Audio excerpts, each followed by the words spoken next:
The chamber of the Galactic Council vibrated with laughter, a cruel chorus of arrogance rolling across the hall.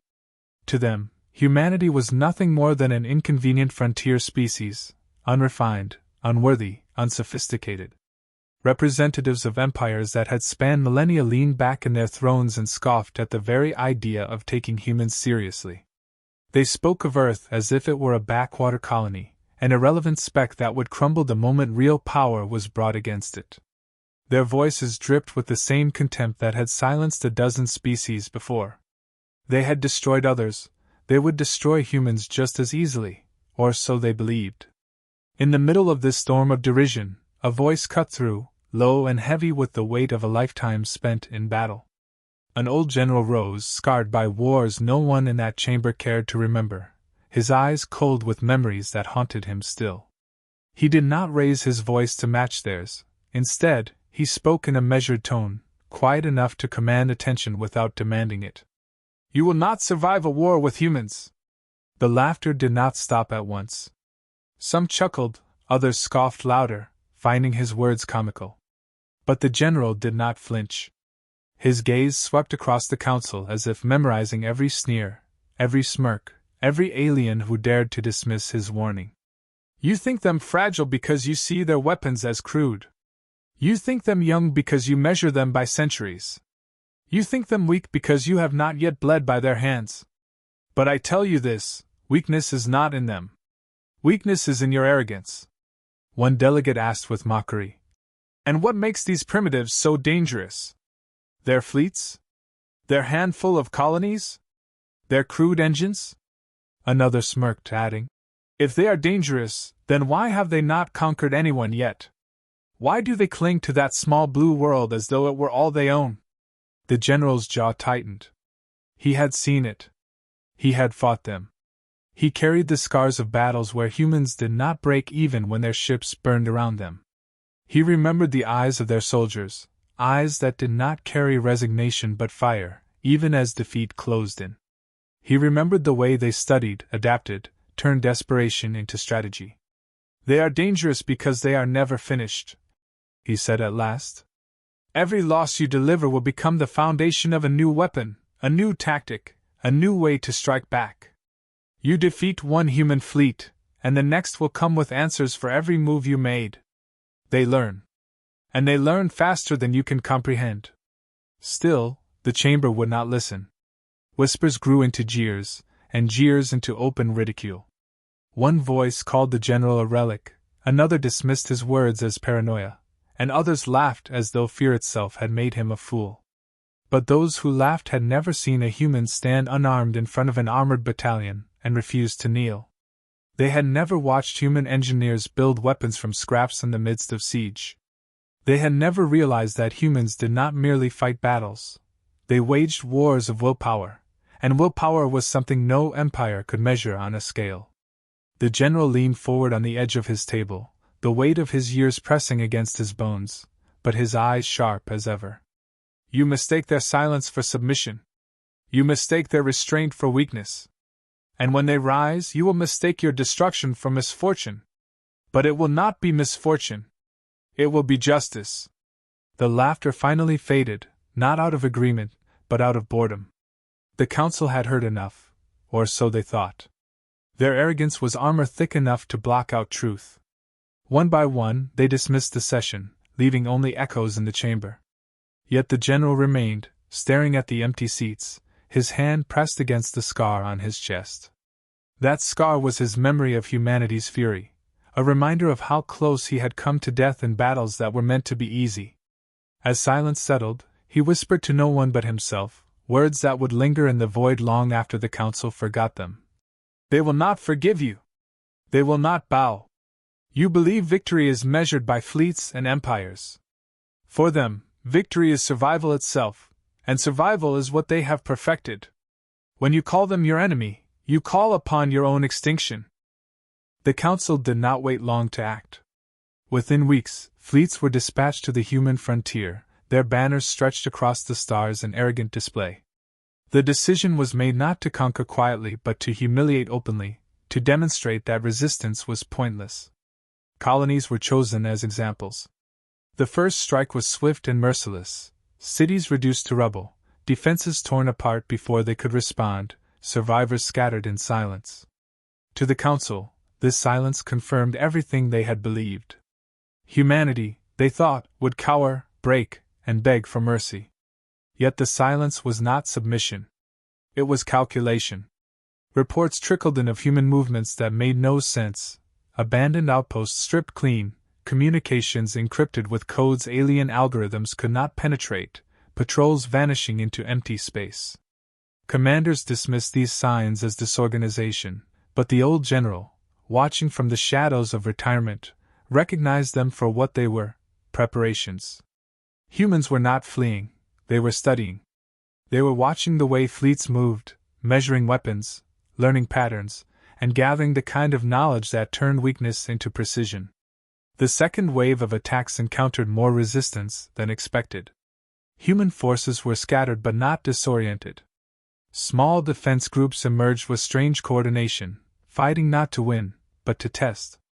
Alien fleets crushed them, yet those skirmishes left trails of data, probes recording every movement, survivors vanishing before capture. Commanders boasted of easy victories, while analysts began to whisper questions they dared not speak too loudly. Why did humans fight as though they wanted the battle observed? Why did they never waste lives aimlessly, but retreat only after securing fragments of intelligence? The Council silenced those doubts with more arrogance. They resist because they do not know their place, one declared. They will learn. The fleets pushed deeper, confident in their superiority. Their broadcasts filled the stars with messages of dominance. They wanted the humans to hear, to fear. Then came the first real strike back. A patrol fleet of 50 ships vanished near the frontier. At first it was assumed they had defected, or perhaps a natural disaster consumed them. But when fragments were found adrift, the truth could no longer be ignored. The destruction was surgical. No debris suggested random chance. Every ship had been hit in precise locations to disable command, engines, or reactors. No survivors.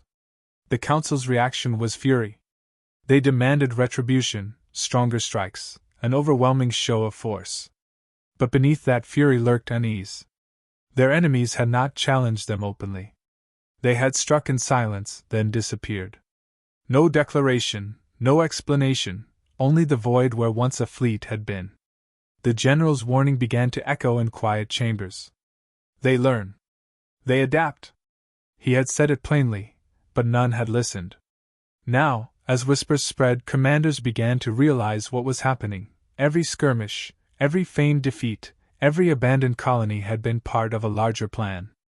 Humans were mapping them. They were gathering the language of war spoken by each empire, memorizing every phrase until they could twist it into a weapon. Still, arrogance prevailed. The Council met again and declared it nothing more than coincidence, a desperate act of a weaker species. They told themselves humans could not possibly sustain resistance against empires that had spanned galaxies. They ignored the gnawing truth because to admit it would mean admitting fear. Yet those closest to the fighting began to feel it. Soldiers noticed how human strikes always seemed to appear where supply lines were weakest. Captains reported strange interference in communications, signals hijacked by unknown means. Convoys vanished in corridors once considered safe.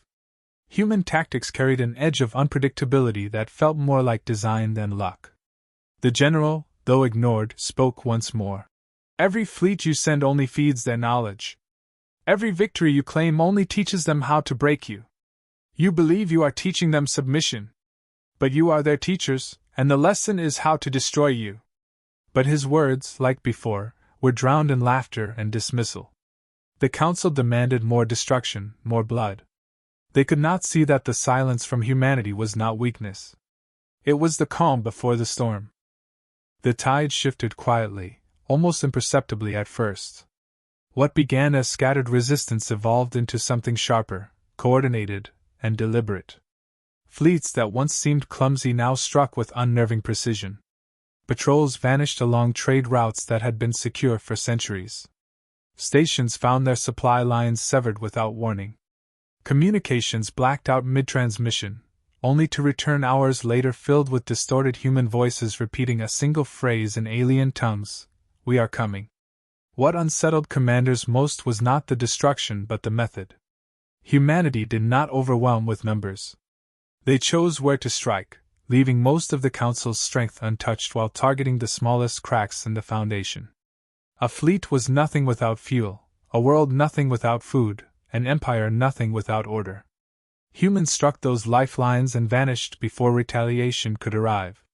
The vast armies of the Council, built for direct confrontation, now found themselves swiping at shadows. Fear began to creep into the ranks. Rumors spread faster than orders. Soldiers whispered that humans did not sleep, that they could see through walls, that they could smell fear. Entire units reported hallucinations of human voices over their comms, taunting them, promising vengeance. Analysts tried to explain the phenomenon as electronic warfare, but explanation did not erase fear. Each time a ship disappeared, each time a convoy was annihilated without warning, the legend of humanity grew darker. The general's words proved true in every detail. Humans did not repeat mistakes. Tactics that had once won the Council victories no longer worked. Strategies collapsed because the enemy had memorized them and dismantled them step by step. It was not brute force that unsettled the galaxy. It was the terrifying intelligence behind every human maneuver. Where empires relied on doctrine, humans thrived in chaos. Where empires hesitated, humans improvised. The more the Council pressed, the stronger the humans became. Weapons that had never been recorded before appeared on battlefields. Engines that defied Council scans propelled ships faster than anticipated. Defensive systems shrugged off attacks once thought unstoppable. Some whispered that humanity had been hiding these weapons all along, waiting for the right moment to reveal them. Others believed they were building new tools in the midst of war, turning desperation into innovation faster than logic should allow. Either way, the result was undeniable. Every day the war dragged on, the humans became more lethal. Reports from the front lines painted a picture that the Council refused to accept. A single human ship disabling entire squadrons. Small strike teams infiltrating fortresses thought impenetrable. Colonies that had been marked as destroyed re-emerging with defenses stronger than before. Entire planets, once expected to fall in hours, held for months and inflicted more casualties than whole campaigns. The math no longer favored the Council, but pride blinded them from seeing it. What unsettled them most was the psychology. Humans had turned fear into a weapon. They left messages carved into the wreckage of destroyed fleets, words in dozens of alien languages declaring the same promise: you will pay for every life taken. They broadcast images of Council soldiers captured alive but unharmed, returned with a simple message: we do not kill the lost, we kill the invaders. That mercy, far from being weakness, amplified the terror. It showed confidence, control, and a chilling reminder that humans chose exactly when and how their enemies would die. For the first time, cracks appeared in the Council's unity. Some members called for peace, others demanded escalation. Accusations flew, trust fractured. The humans had not only targeted fleets and supply lines, they had driven wedges into the heart of the Council itself. Divisions spread where once there had been certainty. The general, long ignored, offered no comfort. His prediction had been clear. Now his silence spoke louder than any words. He knew what was coming, and in his eyes there was no satisfaction, only grim inevitability. Humanity had shed its restraint. The age of testing was over. Now came the response. And those who had laughed in arrogance began to realize that the storm was no longer on the horizon. It had already arrived, and it carried with it a fury unlike anything the galaxy had ever seen. Retaliation came without announcement. One moment the frontier was quiet, the next entire sectors went dark. Human fleets that had never been detected before surged from hidden vectors, striking with precision that revealed months of preparation. They did not waste time on displays of dominance, they dismantled empires piece by piece. Supply depots ignited in chain reactions, communication hubs collapsed into silence, and command centers were erased before orders could be given. Where once the Council's fleets had moved with certainty, now they scrambled blindly, always one step behind. The scale of destruction grew daily. It was not random chaos. It was methodical, merciless calculation. Human forces bypassed strongholds designed for open warfare and instead cut arteries, leaving fleets stranded, worlds starving, and governments paralyzed. Entire armadas returned from campaigns only to find their home ports reduced to ash. Colonies that had believed themselves untouchable discovered the fire of retribution falling from orbit. The psychological weight of these attacks proved heavier than the damage itself. Soldiers refused deployment to human fronts, whispering that to fight them was to invite death. Entire crews abandoned ships mid-mission, leaving vessels adrift rather than risk confrontation. Captains who had once boasted of victory now trembled at the thought of even hearing a human transmission. The fear was no longer rumor, it had become truth, carved into the wreckage of every battle.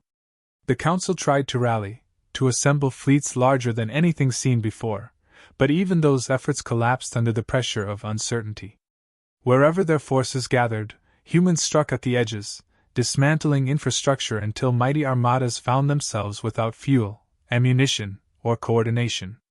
Battles that should have been decisive dissolved into routs. Commanders begged for reinforcements only to find their pleas answered by silence, their lines of supply long since destroyed. It was not only the military that suffered. Civilian populations began to feel the weight of retaliation. Broadcast interrupted networks across the galaxy, carrying messages in every known language. You brought war to us. Now war will visit you. These messages were not merely threats, they were promises, always followed by devastation. Entire sectors lived in dread of the next appearance of human fleets, knowing that resistance meant annihilation and compliance meant exposure.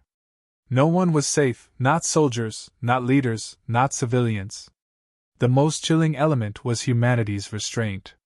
They struck with overwhelming force where it mattered most, but they left fragments behind, survivors, witnesses, broken cities spared just enough to spread stories.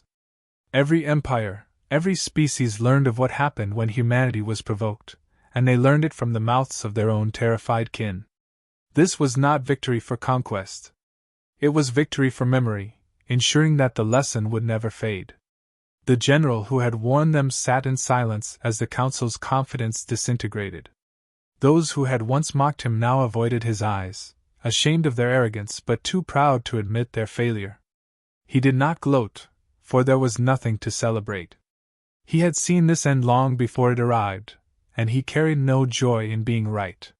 He knew what the others were only beginning to understand, that this was no longer a war for territory or resources. This was punishment. Humanity's retaliation had become absolute. Their fleets moved like executioners, not conquerors.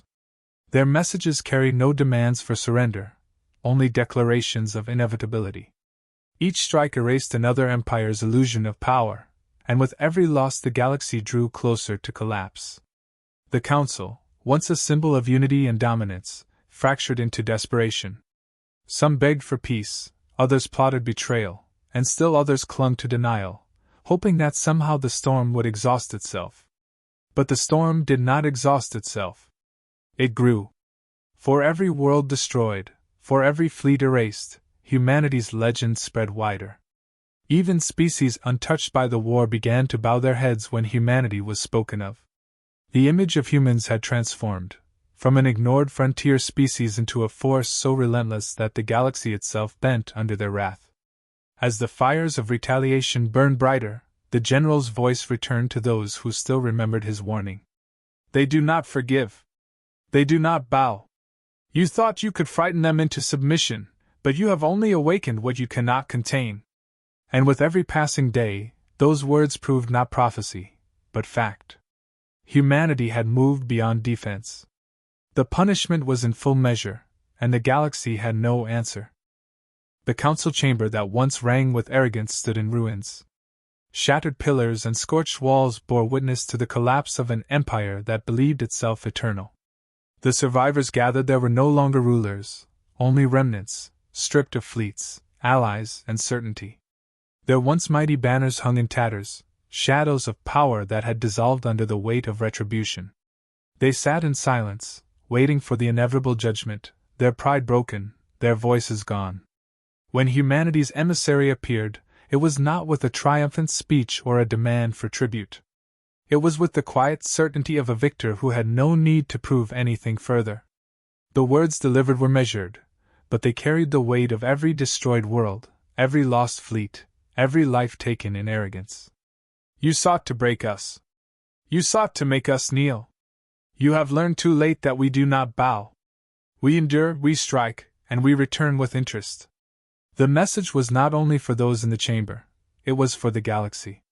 Across star systems, broadcasts carried the sight of humbled rulers, the symbols of their defeat displayed for all to witness. Humanity did not annihilate every enemy. They left survivors deliberately, not out of mercy but necessity. Witnesses would carry the story, ensuring that the memory of what had happened would outlast every weapon and outlive every soldier. Survival itself was transformed into a warning. For the broken council, humiliation was more unbearable than death.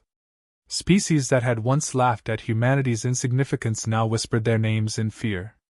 They understood that humanity had not sought conquest, they had sought permanence.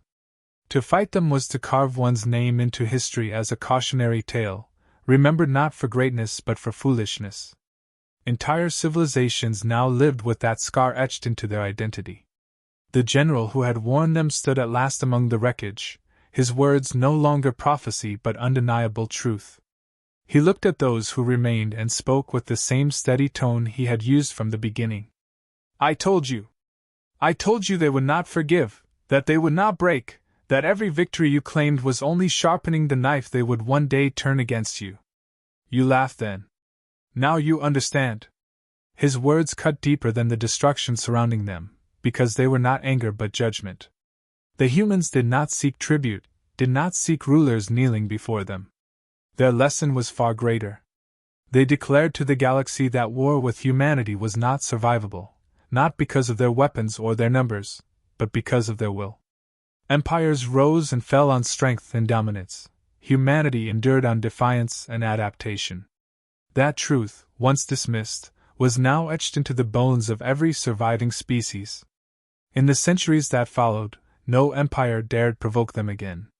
Borders shifted, alliances collapsed, but the memory of that war remained untouched. Parents whispered warnings to their children, "Do not awaken the humans."